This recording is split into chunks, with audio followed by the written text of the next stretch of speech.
안녕하세요. 안전한 개인정보TV 안개TV 김양호입니다.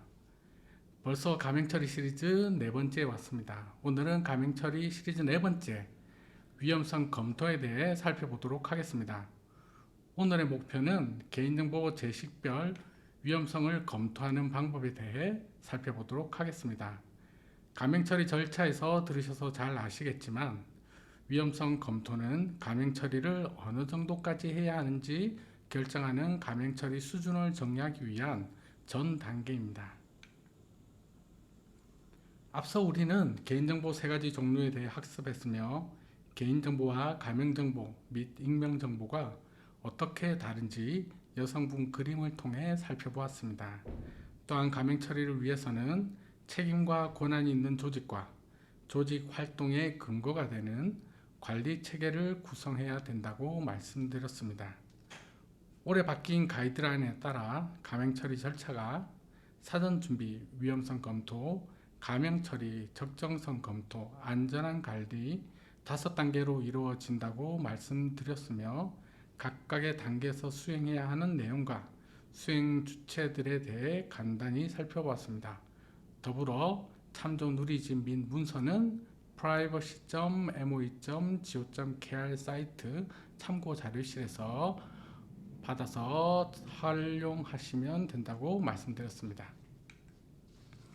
먼저 위험성 검토가 무엇인지 알아보도록 하겠습니다.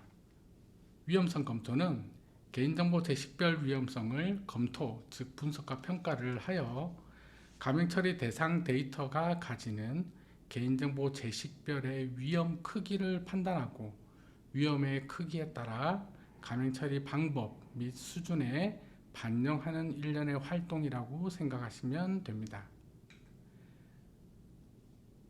위험성 검토의 원칙을 살펴보면 첫째, 주민등록번호는 가맹처리 대상에서 제외합니다. 즉, 주민등록번호는 정보 집합물에 포함될 수 없다는 이야기입니다. 또한 결합키로도 이용할 수 없습니다.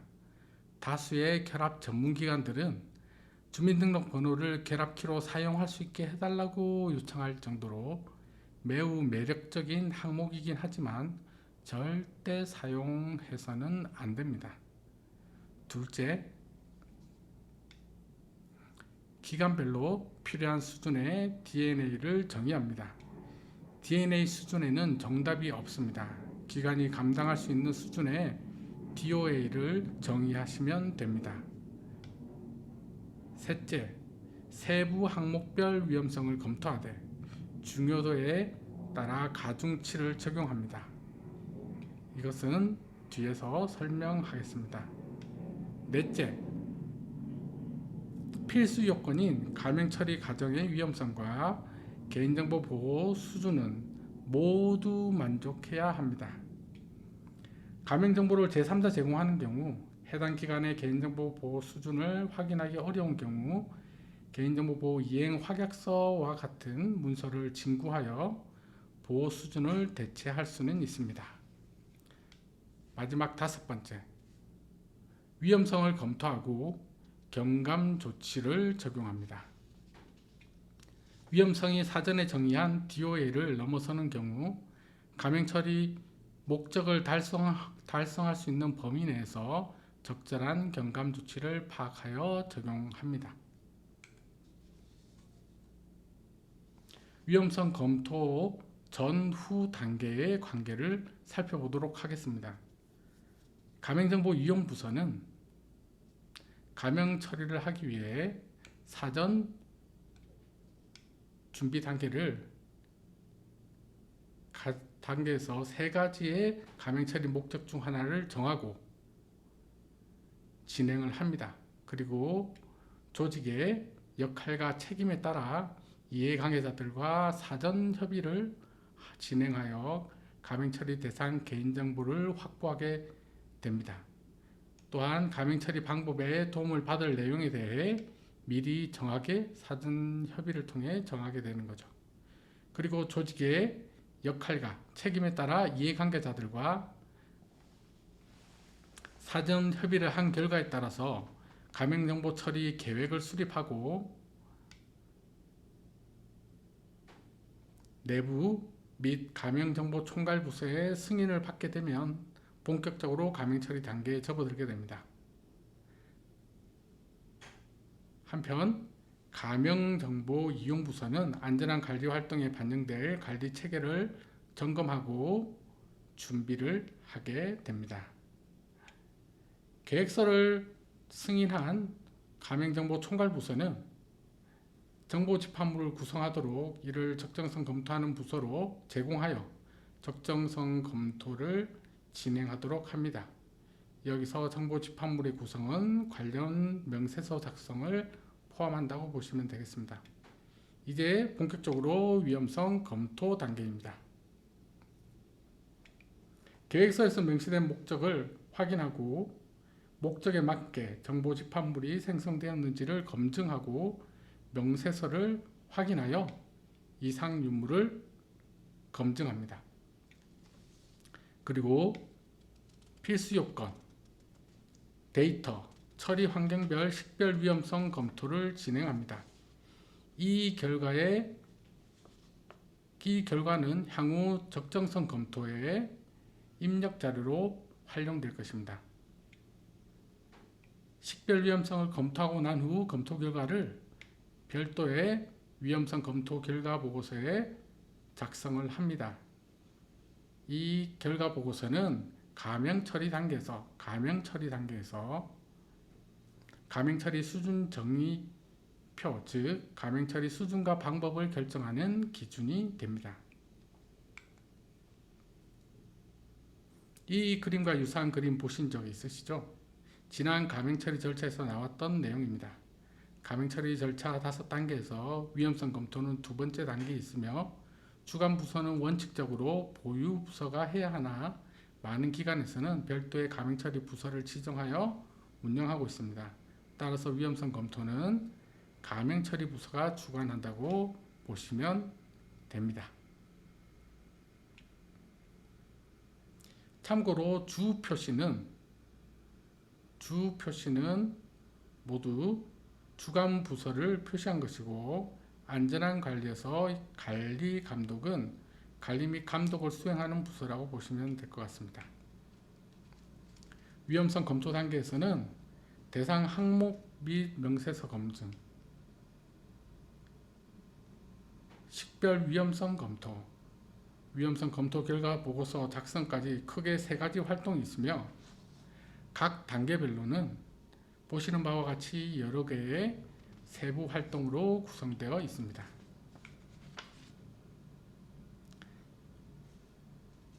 지난 가명처리 절차에서 설명한 위험성 검토 관련 화면입니다. 대상 항목 및 명세서 검증에서부터 위험성 검토 결과 보고서 작성까지 크게 또 다시 5가지로 제가 분류를 했습니다.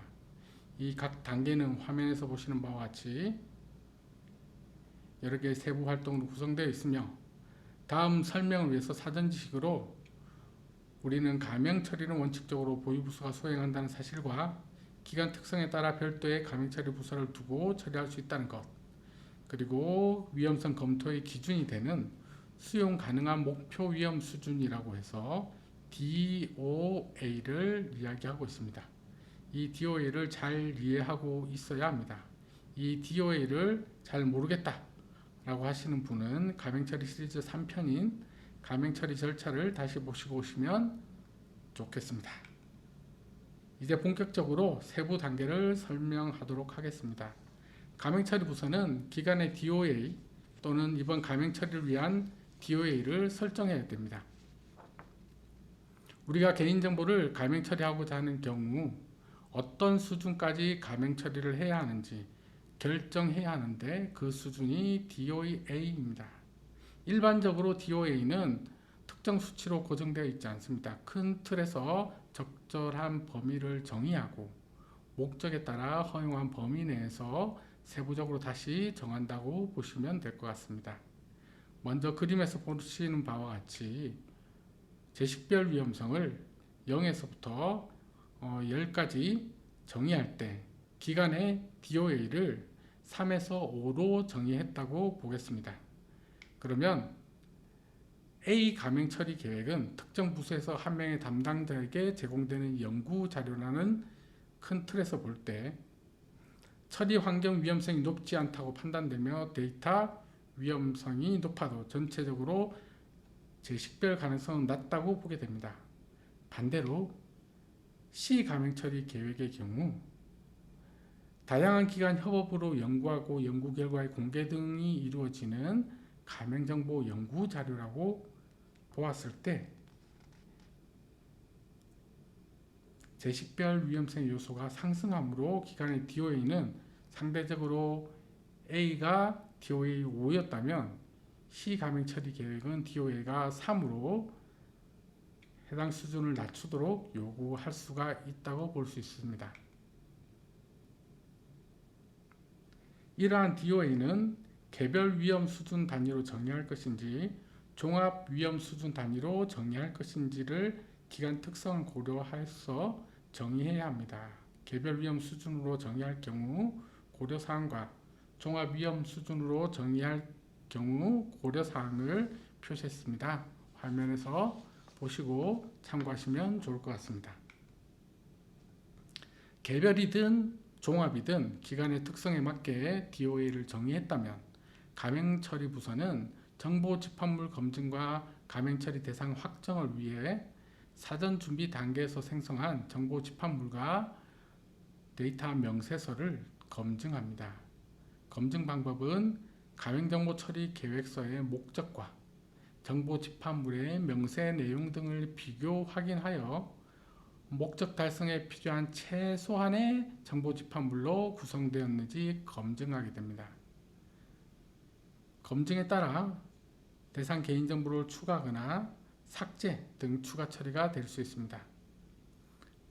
만약 정보 집합물 구성을 하는 부서와 위험성 검토를 하는 부서가 동일하다면 대상 항목 검증 단계는 생략하고 명세서 작성만 진행하시면 됩니다. 정보 집합물 검증에서 수정 작업이 있었다면 그에 따라 정보 집합물뿐만 아니라 데이터 명세서에도 보완 작업을 해야 합니다. 참고로 데이터 명세 목록은 화면에서 보시는 바와 같습니다. 명세서 목록에 예시들이 있는데 실제 데이터가 어떻게 처리되는지에 따라 위험성 검토와 감행처리 수준 및 방법 등의 적용이 달라지게 됩니다. 자, 이제는 위험성 검토 세부 활동을 살펴보겠습니다. 앞서도 말씀드렸듯이 위험성 검토에는 필수 요건, 데이터, 처리 환경에 대한 위험성 검토를 해야 합니다. 필수 요건 위험성 검토는 무조건 만족해야 하는 위험성 검토 유형이라 필수 요건이라 명하고 있습니다. 필수 요건 위험성 검토에는 감행 처리 과정의 위험성과 이용기간 보호 수준에 대한 위험성을 검토합니다. 그중 첫 번째 감행 처리 과정 위험성 검토에는 처리 환경과 권한 관리 측면에서 화면과 같이 체크리스트를 관리하고 확인해야 합니다. 정보 집합물을 대상으로 감행 처리하는 과정에 감행 처리 환경에서 개인정보의 노유출이 발생할 가능성은 없는지 확인하고 보완 조치해야 합니다. 또한 감행 처리를 수행하는 사람에 대한 권한 관리가 정해진 규정이나 지침에 따라 안전하게 관리 감독되고 있는지를 확인하고 필요시 보완 조치를 해야 합니다. 참고로 감행 처리 과정에 대한 위험성 검토는 개인정보보호위원회 가이드라인에는 없는 내용이므로 잘 확인하여 처리하시기 바랍니다. 필수 요건 위험성 검토에서 두 번째로 검토해야 하는 것은 이용기관의 개인정보 보호 수준을 판단하는 것입니다. 감행 처리 기간과 이용기간이 동일한 경우 감행 처리 기간이 위험성을 감수하는 것이므로 해당 위험성 검토 항목은 생략이 가능합니다. 다만 감행 처리 기간과 이용 기간이 다른 경우, 즉 감행정보 제3자 제공에 해당하는 경우에는 개인정보의 안전성 확보 조치에 해당하는 내용들을 모두 만족하는 것으로 위험성 검토를 실시해야 합니다. 개인정보보호법 제29조 및 하위 시행령과 구시는 법적 의무 사항이므로 필수 요건에 해당합니다. 그림에서 보시는 바와 같이 체크리스트는 교육기관 가맹처리 실무 안내서 89페이지부터 93페이지까지 표시되어 있으므로 위험성 검토 업무에 참고하시면 됩니다. 하지만 제3자 제공 시 외부 기관에 대한 보호 수준을 명확하게 판단하기 어려운 상황이 발생합니다. 이를 위해서 가맹정보 제공기관은 이용기관에게 가맹정보 안전조치 이행 확약서를 진구하여 안전성 확보 조치에 대한 확약과 더불어 법적 책임까지 받도록 하여 체크리스트를 통한 위험성 검토를 생략할 수 있도록 하고 있습니다. 확약서 양식은 교육기관 가맹처리 실무 안내서 84페이지를 참조하시면 됩니다.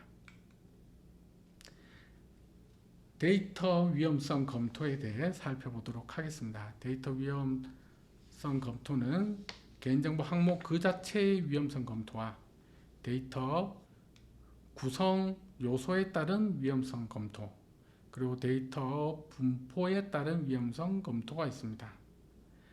첫 번째 개인정보 항목별 위험성 검토는 교육기관에서 사용되는 주요 개인정보 항목 180여 개를 정의하였으며 관련 내용은 교육기관 가맹처리 실무 안내서 94페이지를 참조하시면 됩니다. 해당 내용을 참조하여 항목에 대한 위험성 검토 의견, 처리 강도 등을 해당 양식에 따라서 작성하시는 방식으로 검토가 진행됩니다. 화면의 예시에서는 운전면허 이름, 학번, 주소, 성적, 취업 여부, 취업 국가라는 항목별 위험성과 검토 의견 및 처리 강도를 기술하였습니다. 데이터 구성 요소에 따른 위험성 검토에 대해 살펴보도록 하겠습니다. 데이터의 구성 요소가 어떤지에 따라서 위험성이 증가합니다. 즉 항목 수가 증가할수록 위험성이 증가합니다. 개인정보 정의에서 나오듯이 결합하면 개인이 식별될 위험성이 높아집니다. 결합하는 개수가 증가하면 당연히 위험성이 증가합니다. 또한 단일 통계적 속성보다 다중 통계적 속성을 가지면 위험성이 증가하며 처리 횟수가 많아질수록 위험성이 증가하게 됩니다. 모집단의 크기와 샘플의 추출 비율에 따라 위험성이 증가하게 되는데요. 모집단의 크기와 샘플 추출 비율에 따라 증가하는 주요 내용을 살펴보면 전 국민을 모집단으로 하는 경우 위험성이 증가합니다. 이는 모집단은 국민 중에 있다는 전제 조건이 있기 때문입니다. 전 국민을 3개의 모집단으로 나눴다는 가정하에 하나의 모집단을 선택한 경우 이 모집단에 있는 사람이 전 국민 중에서 특정인이 포함할 확률이 3개의 모집단을 나눠서 3분의 1이 됩니다. 앞서 전 국민으로 모집단을 한 경우보다 위험성이 줄어든다고 볼 수 있습니다. 이렇게 위험성을 낮추기 위해 일부만 모집단으로 한 경우에는 반대로 샘플 비율이 높을수록 위험성이 증가하게 됩니다.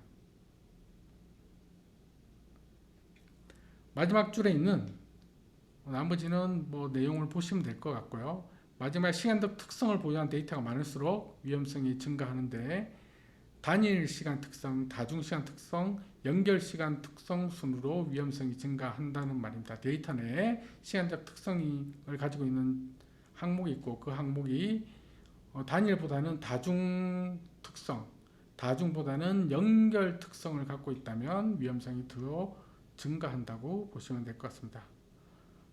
여기까지 이야기하니까 갑자기 어렵다고 하시는 소리가 막 들리는 것 같아요. 어느 정도 위험성 검토를 하는 숙련자들은 잘 알아서 판단하시면 되겠지만 위험성 검토 지식이 부족한 경우에 교육기관 가맹처리 실무 안내서의 체크리스트를 참조하셔서 위험성 검토에 활용하시면 좋겠습니다. 데이터 구성 관련 세부적인 내용은 기타 화면에서 이렇게 참고하시면 될 것 같습니다.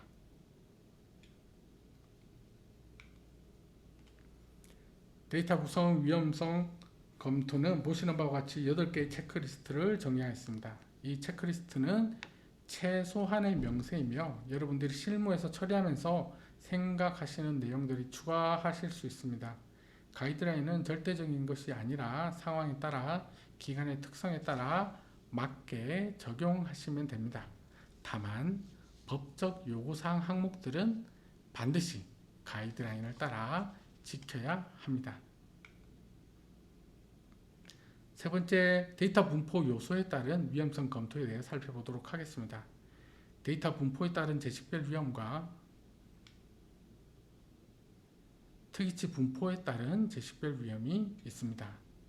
데이터 분포에 따른 재식별 위험은 연속적으로 표현되는 숫자형 데이터에서 양 끝단의 정보에서 10명 이하인 정보가 몇 개의 레코드를 포함하는지 여부에 따라 포함하는 레코드 수가 많을수록, 즉 사람의 숫자가 많을수록 위험성이 증가합니다. 여기서 10명은 가명정보 처리 목적에 따라 수치가 7명, 15명 등으로 변경될 수 있습니다. 또한 문자형 데이터에서는 특정 값을 가지는 사람이 10명 이하인 개인을 포함하는지 여부에 따라 포함하는 경우 위험성이 증가합니다. 특이치 정보, 특이치 분포에 따른 재식별 위험은 화면을 참고하여 해당하는 경우 위험성이 증가한다고 보시면 될 것 같습니다. 처리 환경에 따른 위험성 검토에 대해 살펴보도록 하겠습니다. 처리 환경 위험성 검토는 가명 정보를 처리하는 장소 및 형태에 따른 위험성 검토, 가명 정보를 처리하는 부서 및 취급자가 가지는 다른 정보에 따른 위험성 검토, 이용기관의 신뢰도와 관련한 위험성 검토, 재식별될 경우 역량을 고려한 위험성 검토, 그리고 우연한 재식별에 따른 위험성 검토가 있습니다. 가명 처리 장소 및 형태에 따른 위험성 검토에 대해 살펴보겠습니다. 가명 처리하는 부서, 장소 및 처리 기간의 유형에 따라 표와 같은 위험성을 부여할 수 있습니다. 표에서 보시는 바와 같이 위에서 아래로 내려갈수록 위험성이 커진다고 할 수 있습니다. 내부 부서의 경우 0에서 1의 위험성을 가지지만 개인정보와 가명정보의 처리 권한이 분리되지 않는다면 5의 위험성을 가진다고 보시면 됩니다. 그 다음 위험은 타 부서에서부터 민간기관까지 제3자 제공, 민간기관의 제3자 제공까지 위험성을 분류하였다고 보시면 될 것입니다. 이러한 위험성을 검토하실 때 참고하셔야 할 사항으로, 첫째, 처리 장소에 대한 검토는 접근 통제와 접근 권한 중심으로 보셔야 된다는 사실입니다. 둘째, 처리 형태에 대한 검토는 해당 처리 형태가 가지는 위험성에 대한 통제를 중심으로 보시면 되겠습니다. 앞서 표에서 제시한 처리 장소 및 처리 형태에 대한 위험성 검토를 쉽게 하기 위해 우측의 순서도와 같은 방식으로 표현을 하였습니다. 예를 들어 교육기관 이외 기관이 제3자 제공하는 경우 제일 위에서부터 시작하고 제3자 제공하느냐 안 하느냐 여부에 따라서 하기 때문에 예로 넘어갑니다. 그럼 그 다음 단계인 교육부 소속 교육기관 여부를 선택해서 우리가 고렸을 때 아니요 라고 했죠. 그래서 아니요로 가게 됩니다. 그러면 원형 1번에 해당하는 8에서 10점의 위험성 크기를 가지게 됩니다. 예시에서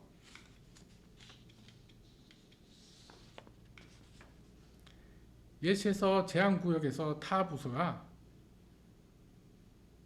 가명정보를 처리하는 경우와 제한구역에서 내부 부서가 가명정보 처리 위탁하는 경우도 앞서 설명한 방식으로 찾아가셔서 해당 부분의 점수를 모두 더하시면 위험성 점수가 산출됩니다. 두 번째, 처리 환경 위험성 검토입니다. 다른 정보 관련 위험성 검토인데요. 먼저 다른 정보에 대해서 간단히 살펴보면, 다른 정보는 원본 정보와 공개된 정보, 그리고 보유 경험 및 지식을 모두 포함하는 게 다른 정보라고 보시면 될 것 같습니다. 추가적으로 본인 기관에서 처리하는 경우는 상관없지만 제3자 제공하는 경우에는 제공받는 기관의 추가 정보와 공개된 정보 및 보유 경험과 지식을 위험성 검토에 고려하셔야 할 것입니다. 이러한 고려 사항을 참고하여 다른 정보 관련 위험성 검토는 다른 정보와 결합하여 개인정보가 재식별되는 위험성을 검토하는 것이므로, 공개정보의 경우 확인할 수 있는 방안을 마련하여 위험성 검토 시 반드시 공개정보와의 연관성을 포함하여 위험성을 검토하셔야 합니다. 화면의 표는 다른 정보의 유형과 취급자별 다른 정보 보유에 따른 위험성 검토 참고표입니다. 참고로 위탁 및 제3자 제공하여 가맹 정보를 처리하는 경우 원본 정보, 추가 정보,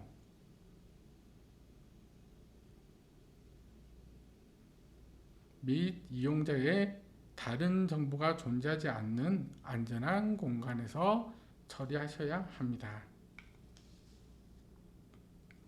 다른 정보 관련 위험성을 검토하는 경우 주요 체크리스트는 원본 정보 보유 여부 및 접근 통제, 추가 정보 보관 여부와 별도 분리 및 이와 관련한 접근 통제, 이용기간 내 결합을 통한 재식별 위험 정보 보유 여부와 이와 관련한 접근 통제, 공개 정보로 인한 재식별, 가맹정보 취급자의 보유 경험 및 지식 등에 따른 재식별 등이 있다고 보시면 되겠습니다. 세 번째, 이용기관의 신뢰도에 관한 위험성 검토입니다. 가맹처리 기간과 가맹정보 처리 기간, 즉 이용기간이 동일한 경우 신뢰도 관련 위험성 검토는 필요하지 않습니다. 다만 제3자 제공을 하는 경우 가맹정보 처리 계획서를 참고하여 가맹정보 이용기관의 신뢰도를 포함하여 위험성을 검토하게 됩니다. 혹시 위험성 검토를 외부 기관에 위탁하게 된다면 위탁기관은 이용기관의 신뢰도에 대한 위험도를 평가할 수도 있습니다. 다시 돌아와서 이용기관 신뢰도 관련 주요 체크리스트로는 이용기관이 공공기관인지 민간기관인지 여부에 따라 민간인 경우 공공보다 위험성이 증가하게 됩니다. 가맹정보 이용으로 이익을 획득하는 경우 그 이익 규모에 따라 위험성이 증가한다고 볼 수 있습니다. 기타 세부적인 체크리스트는 본 화면을 참고하여 진행하시면 되겠습니다. 재식별 영향도는 재식별로 인한 결과의 위험성과 민감정보 포함에 따른 재식별 영향 위험성을 검토합니다. 본 항목은 작성자의 주관적 판단이 많이 요구되는 위험성 검토입니다.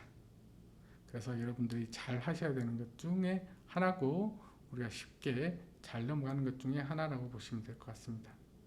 주요 체크리스트로는 데이터 주체 및 그들이 속한 그룹에 대한 차별 발생 가능성, 정치, 종교 이적인 이유로 악용될 가능성, 정보 주체의 프라이버시가 침해될 가능성, 제3자 제공 시 제공자의 경제적 손실뿐만 아니라 이미지 실추 등과 같은 비경제적인 손실 발생 가능성, 처리 대상 정보의 민감한 항목이나 취약계층 정보, 사회적인 영향이 큰 사람의 정보 등이 포함되어 있는지 여부 등이 있습니다. 처리 환경 위험성 중에 마지막 위험성, 우연한 재식별 위험성 검토입니다. 의도한 바는 아니나 자연스럽게 재식별이 되는 상황에 대한 위험성을 검토합니다. 주요 체크리스트로는 관련 데이터 수집 기간과 가맹정보 이용 기간이 동일하면 위험성이 증가하고, 가맹정보 취급자가 가맹정보에 나타난 상태, 예를 들면 질병, 장애, 복지 대상자, 학생 등과 관련한 정보를 보유함에 따른 위험성이 증가하며, 가맹정보 취급자가 보유한 가맹정보를 이용하여 정보 주체를 고의가 아닌 우연히 식별할 가능성에 따른 위험성에 대해 검토하며, 가맹정보 취급자가 우연히 아는 사람을 식별할 가능성에 따른 위험도 증가 등이 있습니다. 이제까지 위험성 증가와 관련된 내용을 살펴보았다면 위험성 경감을 할 수 있는 내용을 살펴보도록 하겠습니다. 위험성 경감을 할 수 있는 유형에는 가명 처리, 장소 통제, 인원 통제, 인증 등 기관의 신뢰도, 기타 계약서 강화 등을 통해 위험성을 경감할 수 있습니다. 경감 요소를 적용한 예시를 보면서 간단하게 설명하도록 하겠습니다. 화면의 표는 데이터 및 처리 환경별 항목에 따른 경감 요소를 표시한 적용표입니다. 경감의 폭에 대해 간략하게 설명드리면, 본 적용표는 10점 만점으로 기준으로 산정했을 때의 경감 크기를 제시한 것으로, 예를 들면 개인정보 항목은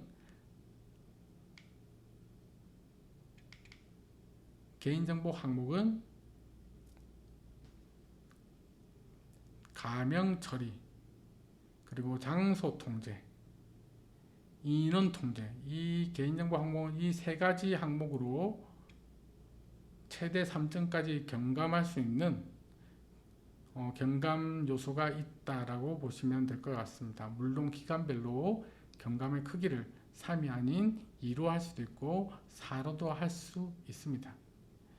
항목별 경감 요소를 살펴보면, 처리 환경 항목 내에 다른 정보 세부 항목은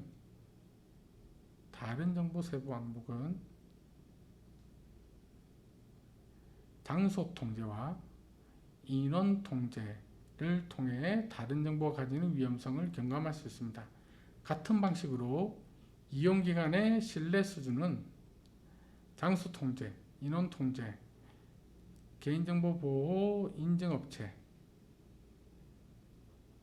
그리고 계약서 내의 개인정보 강화 내용 포함 등을 통해 경감할 수 있습니다. 상계 경감 요소에도 불구하고 상급 관리 기관이 이용기관이 되는 경우, 학교가 시도교육청에 제공하는 경우, 시도교육청이 교육부로 제공하는 경우 위험성을 전체 경감에 적용할 수 있다고 보시면 될 것 같습니다. 위험성 경감 관련 주요 체크리스트를 살펴보도록 하겠습니다. 먼저 장소 통제입니다. 처리 장소는 출입이 허용된 이외 인원에 대해 출입 허용이 강하게 통제할수록 위험성을 경감할 수 있습니다. 또한 처리 장소에 출입이 허용된 인원이라 하더라도 출입에 대한 통제 방안과 기록을 자주 점검하고 관리자의 통제하에 있다면 위험성을 경감할 수 있습니다. 더불어 안전한 공간을 별도로 만들어 인터넷 등이 차단된 상태에서 해당 공간에서만 처리된다면 위험성을 경감할 수 있습니다. 인원 통제 관련입니다. 인원의 숫자뿐만 아니라 접근 통제 절차와 접근 기록 및 접근 기록 점검을 강화한 경우 위험성을 경감할 수 있습니다. 특히 접근 기록 점검 시 접근 시간과 접근하여 이용한 시간, 접근 실패 기록에 대한 다양한 점검 등을 반영한다면 위험성을 보다 더 경감할 수 있을 것입니다. 이용기관 신뢰도와 기타 경감 관련입니다. 이용기관이 개인정보 보호 관련 인증을 획득한 경우, 상위 관리 감독 기관인 경우 위험성을 경감할 수 있습니다. 이용기관 차원의 보안 확약서와 가맹정보 취급자의 보안 서약서를 함께 진구하고 가맹정보 보호 관련 교육을 강화하는 경우 위험성을 경감할 수 있습니다. 데이터 자체가 최신성이나 경직성이 낮아 비교적 안전한 경우 추가적으로 위험성을 경감할 수 있습니다. 다만 최신성이나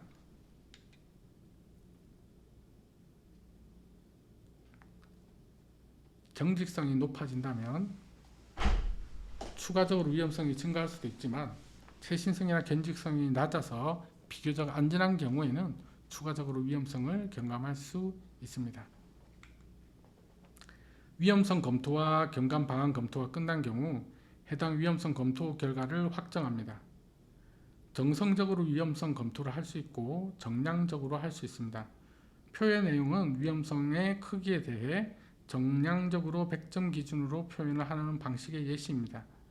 위험성 검토 결과 확정을 위해서 DOA를 확인하고 DOA 이하에 해당하는 위험성은 가맹 처리 강도를 약하게 하거나 특이 정보 등을 통해 제식별 정도로 주의하고 DOA 이상에 해당하는 위험성은 처리 강도를 강하게 처리하거나 처리 환경에 대한 강한 통제 내용을 포함해야 합니다. 표에서 보시는 바와 같이 예시는 5등급으로 제가 분류를 했고요. 등급별 처리 강도를 적용한 예시입니다. 각 기관에서는 위험성 크기의 등급 분류를 기관의 특성을 고려하여 더 세부적으로 혹은 더 간략하게 하실 수 있는 상황입니다.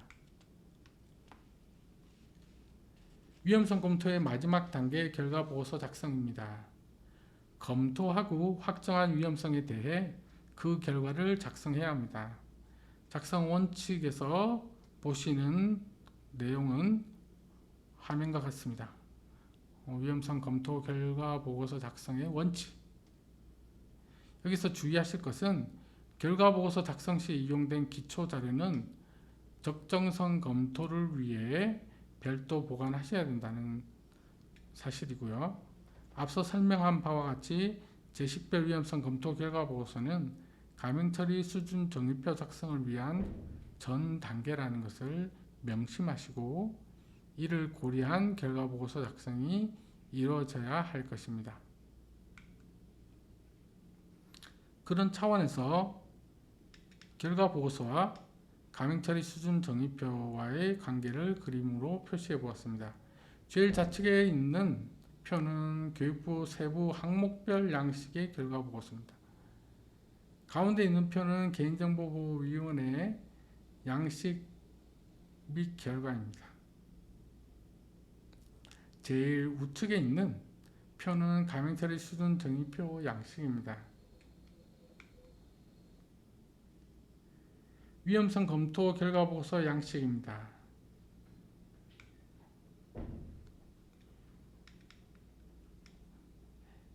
왼쪽에 양식은 개인정보 제식별 위험성 검토 결과 보고서 일반형 양식입니다. 일반형 양식은 교육부나 개인정보보호위원회가 예전부터 사용하던 양식입니다. 우측은 오늘 필수 요건 데이터 처리 환경에 대한 세부 항목별 요소에 대해 체크리스트 기반으로 위험성을 검토한 것으로 반영한 세부 항목별 양식입니다. 이렇게 체크리스트 관련 내용들이 다 나와 있습니다.